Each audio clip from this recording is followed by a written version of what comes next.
Hey, welcome back to another episode. I'm Kara. And I'm Luke. This is Dispersed Church. We talk about everything. Life. Life, faith, the universe, Sometimes I plants. quote movies, plants. This is fake. I learned that in the last episode. We talk about everything. So we're so glad you're here. Stay with us. Join us in the comment section. Quick plug, don't forget to like and subscribe.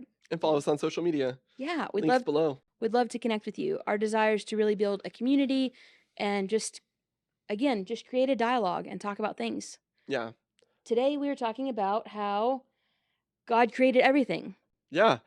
And again, I think I said this on the last video, so if you haven't watched that, I'm going to rephrase it. Again, Christians have Yeah. been around for 2,000 years all Mm. over the world, think a lot of different things, Yeah. have studied the Bible and interpreted it in different ways over that 2,000-year global history.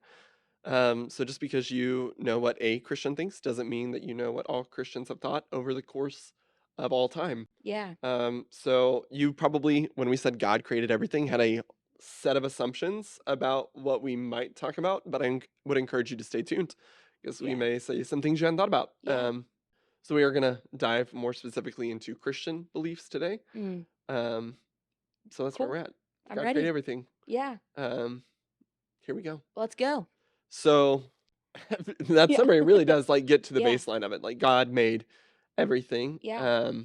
So if you are not familiar with the Bible, the first book, which is the Bible, is like an anthology or a library of writings that are collected from a vast time in history. Yeah. So starts in the ancient Near East, Middle East, and goes all the way to kind of the Roman Empire.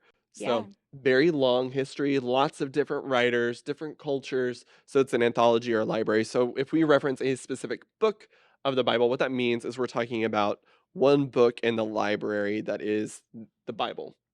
So think of the Bible like a library with Yeah. different books in it. So the first book is a book called Genesis, which is an interesting name. Did you know, fun fact, the book Genesis is written in Hebrew. The Hebrew title is actually in the beginning. So Bereshit. Today I learned. Yeah, so And it opens up with in the beginning, beginning. God created the heavens and the earth. Yeah. Which is kind of this Hebrew poetic way of saying that God made Mhm. everything from A to Z. Yeah. And Genesis 1:1, so that's a chapter and verse reference for chapter 1, verse 1 of Genesis, through chapter 2, verse 3, is really the story of God making absolutely everything. Everything. Chapter 1 is more of a poetic way of telling that story. So you actually have two different creation stories in Genesis. Chapter 1 is one creation story, chapter 2 is Yeah. a different creation story. So if you've ever read through those first two chapters of the Bible, you may notice that the order of creation is slightly different. And that's because the Bible's not a history book. Some people may want to treat it like one, but history, as you and I think of it, is actually a modern invention with this Yeah. emphasis on like reliable dates and order. This is much more of an artistic way of telling the story. And you have two different artistic depictions. Yeah. And rather than choosing one, the person who put Genesis together puts them right next to each other. I So like Genesis that. 1 is a poetic form. So you'll notice it's really repetitive. If you were to read through chapter 1 of Genesis, it's very much in the beginning. God created the heavens and the earth, and he saw that it was good. And then God made this, and then he saw that it was good. And then God made that, and then he saw that it was good. And it was good. Whereas chapter 2's, or the second version, is more of a story or a narrative form. So, but at the end of the day, the Jewish and Christian belief is that God made everything. So everything that exists was made by God. So, tracking. You with me? Yeah. Okay. You still with me? Are y'all still with us? Yeah. Kara is very Texan, if you couldn't tell. Yes, I am. Very Texan. Yeah, I grew up in East Texas. I'm minimally Texan. Yeah. You're I- Texas adjacent, maybe? No. How long have you lived in Texas? I've lived in Texas for a total of 5.5 years. Yeah. My whole life, I've lived in Texas.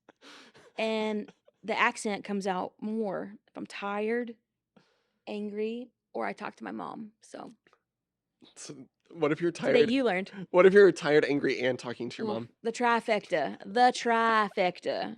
Yeah. No, that was an aside. I'm more from the Midwest, so I'm more likely to say, "Oh, just gonna squeeze by you right there." Then What? Say that again? it'll come out. That was an aside, but Yeah. Texan or Midwestern, we both believe as Christians Yeah. that God made everything. Everything. Everything that exists is I'm getting tongue tied. Everything that exists owes its existence to God. Yeah. And we believe that God made everything out of nothing. Mm. So before there was a world, before there was a universe, there was just God. Yeah. And God creates absolutely everything out of nothing. That's a Mm. Christian belief. Yeah. Yeah. I like that. I think I referenced this in the first video we did, but just knowing that God intentionally spoke things and then it happened, I think that points to his power. That points to his just the mighty aspect of who God is. And then he intentionally, when you read the creation story, um, intentionally breathed life into man, into woman, and We're going to talk like, about people next week. ooh, yeah. But just the intentionality of God and the creativity behind the creator. If I'm not reading, I'm a Christian, I'm a Yeah. minister.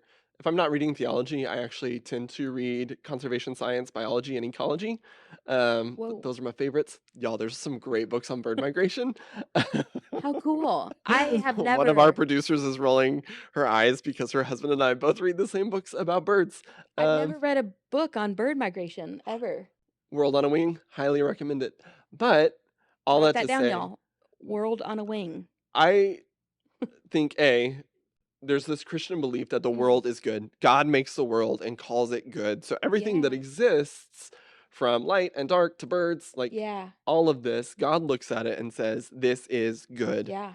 And so I think we can forget how radical of a statement that this was at the time when it was Mm. written. So if we think about ancient literature, Mm. um, if you were to read other creation accounts from history, there's one, the Babylonians, another ancient civilization. They have this creation epic, is what it would be called, Yeah. and it's called the Enuma Elish. And in the Enuma Elish, if you are really bored, you can go read it, but I'll just give you the Cliff's Notes Yeah, give me the version cliff here. notes in case I'm never that bored. Is that there are these gods, and they exist. Yeah. So you have the great champion god Marduk. Okay. Um, if you had watched the Eternals movie by Marvel, a lot of the names actually were ripped out of the Enuma Elish. Fun fact. Ooh. If you were to read the Enuma Elish, you would read about Marduk, who is this god. He is the champion over lesser gods, and the gods actually go to war over some disagreement. And so Mm. As they do. Marduk cuts Yeah. another god named Tiamat in half, and so out of this rotting carcass corpse Stop. of a god, the world is made and people come out of it. Whoa. And people are made to be the slaves of the gods, to cook for them. That's literally the Mm. purpose. They want sacrifices because they smell good and they want to eat them. Not the people, they want to eat the sacrifices. So people are made to cook for the gods. Okay. If you were to keep reading the Enuma Elish, that's eventually where you get to like Gilgamesh, and the gods get so annoyed with people, Mm-hmm. and people are so loud and noisy that they decide to That's flood the me. world, I'm loud. and kill all the people, Yeah. and then they regret it because there's no one left to cook for them. Um, so like, but if you contrast that, so Yeah. you have this chaotic, violent explanation for why the world exists, Yeah. and in this other account from a neighboring civilization from Mm-hmm. the Hebrew people, the world is the rotting corpse of a decaying god. It was done by violence. It's not inherently good. People are Yeah. annoying. And Ooh, I just bumped yeah. my microphone. That's That's annoying. okay. Yeah. So maybe they had a point. Um, and they're a nuisance. Yeah. So you contrast that with the Hebrew Bible, the Old Mm. Testament, the book of Genesis. Yes. Creation is this orderly, controlled process in which God reigns over chaos, Yes. creates everything, and in the moment of creation, looks at it and says, this is Mm. good. It is Yeah. complete. It is whole. It is good. Yeah. Um, Wow. That okay. So I struggle. I have ADHD. And so I'm constantly like I'm sitting here trying not to like shake my leg or twiddle my fingers, try to be chill. But I think someone who has like I just sometimes I feel like my world is chaos or just feels like chaotic. And when I can make a list and there's nothing more accomplished than like scratching it off. And then sometimes I add things to my list just so I can scratch it off. Ooh, been there, done that. We've all done that. I feel like we can admit, but like to have this rotting flesh world, or to have like a Lovely. list world, and like a to have a the gods who think you're annoying, and to think that your only purpose is to serve them food. What if you're not a good cook? Or like what if you're Sucks to suck. I know, like they didn't have like HelloFresh then. You can't like no. But like but then you think like I know. Sometimes I'm funny. It cracked me up. But like then I think about through the lens that I see Christianity, our God, who has created us all so unique and with so many different talents and so many different things. Like, in case y'all haven't realized, like Luke is clearly the can't even say it, like theological, like just the what you bring to the table is so different than what I bring to the table with this conversation. And I think that's everyone. We all bring different things, and we all bring different aspects of who we are and our character. And God sees us all as beautiful, and He sees us all. Later Mm, in the Bible, there's a book called Psalms, and in that it says, and it's a he, collection of poetry. yeah, a collection of poetry, and it says that we are fearfully and wonderfully made, and His works, God, His works are wonderful, and I know that. It's like God doesn't make mistakes. It's not some Mm, oh oh no, this thing led to another thing, which led to well, here you are, Luke. Like yeah, later on in that poem, it says He knitted you together in your mother's womb, and He knew you like yeah, or you just came out of a rotting flesh into the world to only serve and cook and please. And yeah, it's I think just the perspective of those two are just what do you think? Which one sounds better, or what perspective sounds like, yeah. you know? And I think the fact that we live in a world that's designed for good, Mm, um, and is designed for meaning and for purpose yeah. and beauty and goodness, like that is the intention, that is the foundation, and That that all comes from yes. God. God And makes everything. I think that's where I don't know if this is getting too far into something else, but I think some of you watching this right now are probably thinking like, "Well, why does bad stuff happen?" We will get there. Yeah, that's another conversation, but God is good, and the world is good at its foundation, at its Yeah. yeah. I mean, just thinking about like the most beautiful experience you've ever had in nature. Mm, Um, so I think about I used to live on Cape Cod in Massachusetts, mm, which if you're not familiar is basically a sandbar that sticks out into the Atlantic Ocean. And so I like to run. I'm really bad at it, but I like to do it. And so I would routinely go on runs through like the salt marshes, and I would come out on these like beautiful vistas on top of sand dunes, wow. just overlooking the Atlantic Ocean, and would see the sun rising or setting depending on which part of the Cape I was on. And just I mean, the transcendence of that Yeah. experience and the fact that we can look out at a world and see things like seals swimming in the Mm, Atlantic, yeah. or you stumble upon the Grand Canyon. I think I watched a video yesterday of someone just driving out of a tunnel into Arches National Park, Wow. and just the beauty of this Yeah. world, that there is purpose. Yeah. The beauty is intentional and it's purposeful. Yeah. Um, there's a theologian I've read. His name is Dallas Willard. He was a philosophy Mm, professor at USC, so just a brilliant thinker. And he talks about this experience he has of going to a beach with a friend in South Africa, and just the interplay of light and color mm, and beauty. And he talks about the fact that God just must be the most joyous being, mm. because we have these little glimpses of beauty Yeah. every now and again. Yeah. But God experiences all the beauty of the entire universe at every Wow. minute. And He has this saying that Yeah. God, just great tidal waves of joy must Mm, wash through God's being. yeah.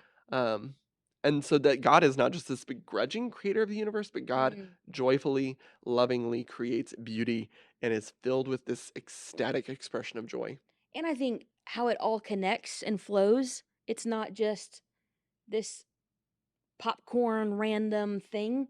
I wish I I could do like popcorn, but I yes. do. I do like that. But I wish I could quote people the way you do. But I read an article once just about like the fingerprints of God and how it's if you see a painting by Picasso, you learn certain elements of it, or you learn their paintbrush technique, or you learn all the colors they use, or Monet, or all these different people that after a while you can kind of look at something and say, "Oh, I think so and so did that." And yeah, you look at the brush strokes, you look at the colors, you look at the water, whatever their techniques were, and then you look at creation, and like you look at the cochlear is like the inner part of your ear, and how like then you look at a seashell and that looks the same, or you look at these trees and how the root system goes down, and then you look at our brain and how the all those, like, you know what I mean, like it's just wild how in the most polar opposite ends of nature you see similar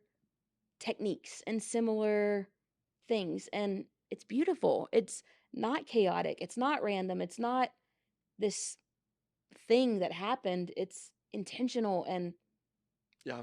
yeah. So thanks for joining us for this conversation. We're going to be back next week Yeah. talking about humanity and a Christian view Mm. of people. Yeah. And we hope that you'll stick around for that conversation. Again, Yes. like and subscribe if you Yeah. like what you're watching, if you want to keep being a part of the conversation. If you have questions, drop them in the Comment, comments. Yeah. message us on social media if you don't want people to see your questions. I mean, Yeah. I, I'm that person. Yes. Um, Me too. so, but continue to engage with us. Again, we would love to be in a real relationship with people on the other side of the screen. Yeah. Um, and we'll be back next week. We'll see you then.